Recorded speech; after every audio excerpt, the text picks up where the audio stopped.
साहब जी।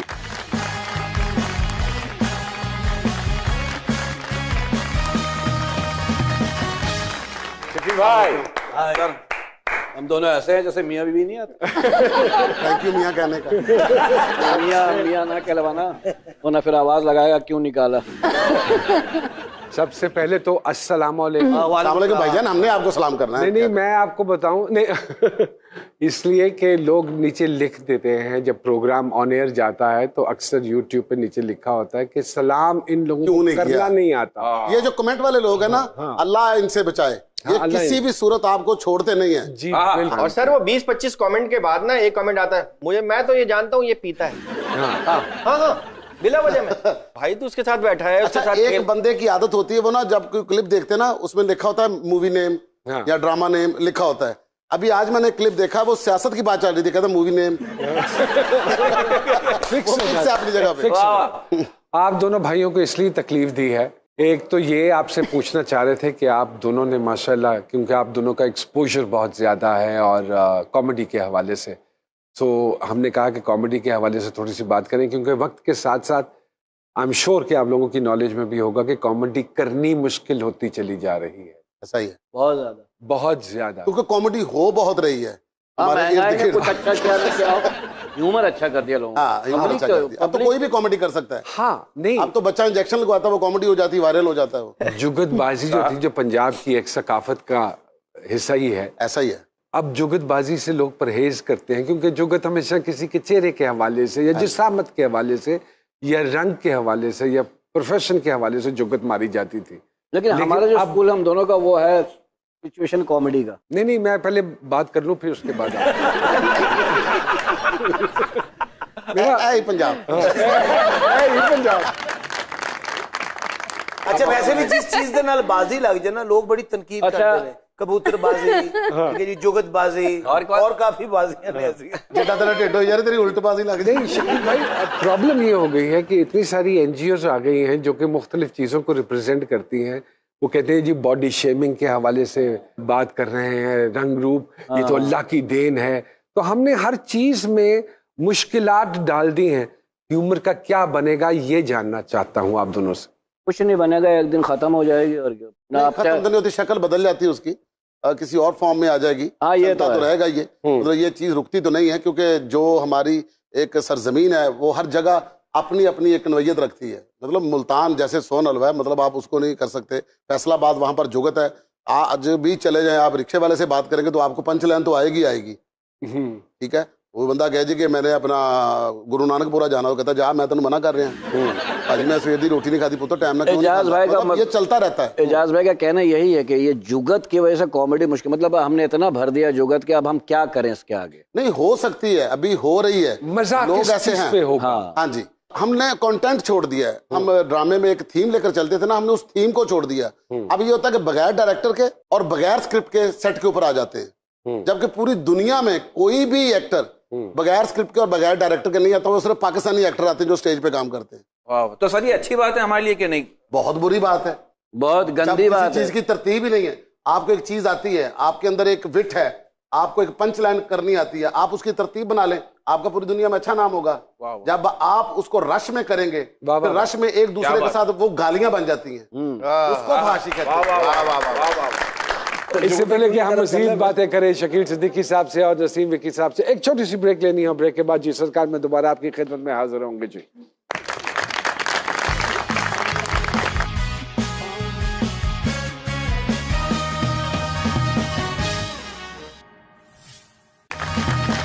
Welcome back to जी सरकार जी। आपने सरहद पार हिंदुस्तान में भी काम किया है, क्या उनकी विट में और हमारी विट में फर्क है? 100 टाइम हमारी विट जो है अल्हम्दुलिल्लाह वो इतनी ऊपर की है कि वो जो है वो तरतीब से कर रहे हैं। हाँ, हमारे से आगे निकल गए। हमें बुलाया ना अगर, तो हमारे टैलेंट को ना उन्होंने इस्तेमाल किया है। हमारे यहाँ इस्तेमाल नहीं होता। देखिए हम 5 रिहर्सल करते थे 10 मिनट के एक्ट के लिए। अब अंदाजा कर ले 5-5 घंटे 5 दिन यानी 25 घंटे रिहर्सल कर रहे हैं 7-8 मिनट के स्क्रिप्ट्स के लिए। तो अगर शकील भाई मैं ये कहूँ कि उनकी जितनी भी कॉमेडी, जैसे उनका the most popular Kapil Sharma show, उसके हर एक्ट की इतनी देर होती है रिहर्सल। अब कपिल जो शो करता है ना, वो टेलीप्रॉम्प्ट पे करता है पूरा, और उनके 12-13 क्रिएटिव होते हैं। इसमें तो क्या हुआ ना, कम से कम 8 या 9 10 राइटर होते हैं। कपिल का 8-10-12 राइटर होते हैं। उसका अपना कुछ नहीं है, उसके सिर्फ अपने कपड़े भी नहीं है, उसके सिर्फ अपना मुंह है, वो लेके आता है सेट पे। नहीं शकील भाई, इसमें मतलब थोड़ा सा ये है कि टैलेंटेड वो है, उसका फ्लो जो है वो बहुत शानदार है।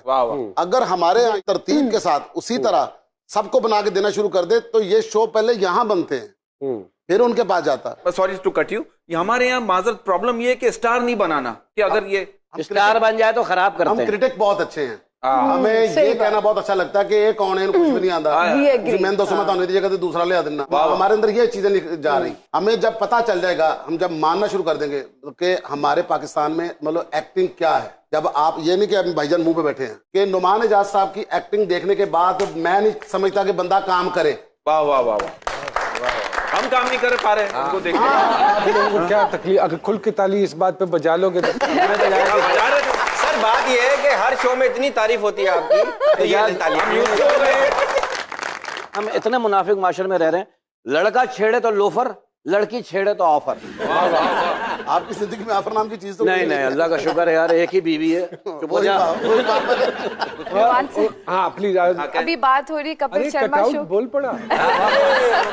अभी कपिल शर्मा की शो की बात हो रही है। विकी साहब, ਇਹ ਸ਼ੋ ਦਾ ਆਈਡੀਆ ਵੀ ਤੁਹਾਡਾ ਸੀ, ਤੁਸੀਂ ਐਕਟ ਵੀ ਕੀਤਾ, ਰਾਈਟਰ ਵੀ ਰਹੇ, ਤੁਸੀਂ ਇਹੋ ਜਿਹਾ ਸ਼ੋ ਇੱਥੇ क्यों नहीं स्टार्ट करते? बड़े लोगों का सवाल है सोशल मीडिया, इतने पैसे मीडिया पे सवाल है, लेकिन यहाँ पर मुझे माने कौन? हम मान रहे ना, क्यों नहीं मानते? तू लगा पैसा लगा, माना जा रहा होता तो अपना वो 2011 में शुरू किया है शो, 12 में, ठीक है, उसके बाद 15-16 तक मैंने वो शो किया है, तो अभी तक तो किसी ने नहीं करवाया, ना किया हमने। वो जो बात की थी ना कि इसने वहाँ स्टार बनाते हैं, यहाँ स्टार अगर बन गया तो उसको खींचना कैसा है, ये करते हैं। एक जुमले की जो है ना वो ऐसी कीमत अदा करते हैं कि मजा आ जाता है। हम लोग, मैं शकील भाई एक प्रोग्राम कर रहे थे, कॉमेडी नाइट बचाओ, रोस्ट करते थे उसमें, तो एक दिन चंकी पांडे आए हुए थे, तो वो राइटर लिख रहा था, मैंने कहा भाजी एक पंच लाइन ते दसो कोई तुसी जेडी करनी है चंकी पांडे ते। मैं कहा ठीक है, तू एक पंच लाइन लिख दे कि ਇਹਦੇ ਮਹੱਲੇ ਦੀ ਨਾ ਹੁਣ ਕਿਸੇ ਬੰਦੇ ਦੀ ਸ਼ਾਦੀ ਨਹੀਂ ਹੋ ਰਹੀ। ਕਹਿੰਦਾ ਉਹ ਕਿਉਂ? ਮੈਂ ਕਿਹਾ ਲੋਕੀ ਕਹਿਣ ਲੱਗ ਪਏ ਜਿੱਥੋਂ ਦਾ ਹੀਰੋ ਹੈ ਉੱਥੋਂ ਦਾ ਆਮ ਬੰਦਾ ਕਿਹੋ ਜਿਹਾ ਹੋਏਗਾ।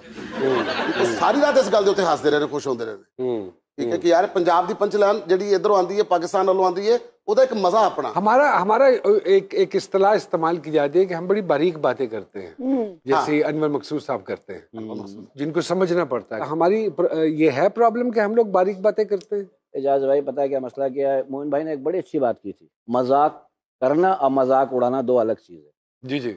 वो जो आप बात करें थिएटर में, अब मजाक उड़ाया जाता है हंसाने के लिए, वो जो है मुंह पे बात करना, नाक पे बात करना, तेरी शक्ल तेरी, अच्छा हम तो अब तो खैर खत्म हो गया, वरना माँ बहन तक तो आ गए थे, आए हुए हैं सर, आए हुए हैं। हाँ, हमारे अक्सर इस तरह के जितने प्रोग्राम चलते हैं उनमें लफ्ज साला बड़े कन्वीनियंटली इस्तेमाल करते हैं, और बड़ा करते हुए जरा भी दिक्कत नहीं होती, जो कि बिलो द बेल्ट बात है बहुत ज्यादा। अच्छा हम अब तो थिएटर उसमें नुमान भाई नजर ही नहीं कहीं आता। नहीं, मैं मालूम चाहता हूँ अब हम थिएटर टेलीविजन पे ले आए, और यही टेलीविजन जो है थिएटर के आर्टिस्टों से नफरत करते थे एक जमाने में, बड़े लाउड हैं, वल्गर हैं, आज इनके बगैर काम नहीं चल रहा।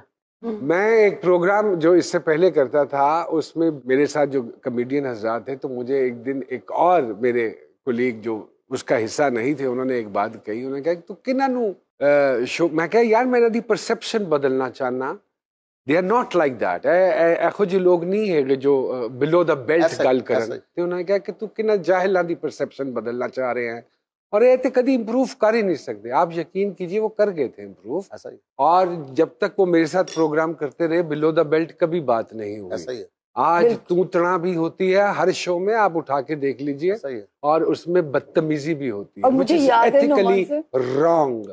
जब आप इतना अपने प्रोग्राम में लफ्ज साला इस्तेमाल करेंगे तो वो हर बच्चा जो देख रहा है वो भी बोलेगा, तो आपके प्रोग्राम का उस बच्चे पे क्या इम्पैक्ट पड़ा जो वो प्रोग्राम देख रहा है, तो हम भूल जाते हैं, ऐसा ही हम सारी बाउंड्रीज भूल जाते हैं। हम जब भाई लोग आपस में बैठ के बात करते हैं तो हमारी कोशिश ये होती है कि हम ऐसी कोई गुफ्तगू ना करें। और जो मोइन साहब की आपने बात बोली, तो मैंने यही बात की थी कि हमारी कोशिश होनी चाहिए मजाक करने की, उड़ाने की नहीं, क्योंकि हमारी जुरिस्डिक्शन नहीं है किसी का मजाक उड़ाना। अच्छा, हमारे शो में मतलब जिस तरह हम लोग बैठे हैं, बोले इसमें बेइज्जती किसी की ना हो, हंसी आए। हाँ, और सर हमने इस पे इतना अमल किया कि हम मजाक उड़ाना तो दूर की बात, हम बात भी नहीं करते गेस्ट। नोमान भाई का कहना, सॉरी टू कट यू, कहते ज्यादा बोलना कॉमेडी नहीं, अच्छा बोलना कॉमेडी। सही है, तशनगी रहती है ना उसमें। और कई प्रोग्राम आप उठा के देखेंगे नहीं की इन्होंने कोई बात। नोमान भाई का point of view satire comedy, और इनकी सटायर कॉमेडी के चक्कर में हम तीनों कॉमेडी से रिटायर हो गए।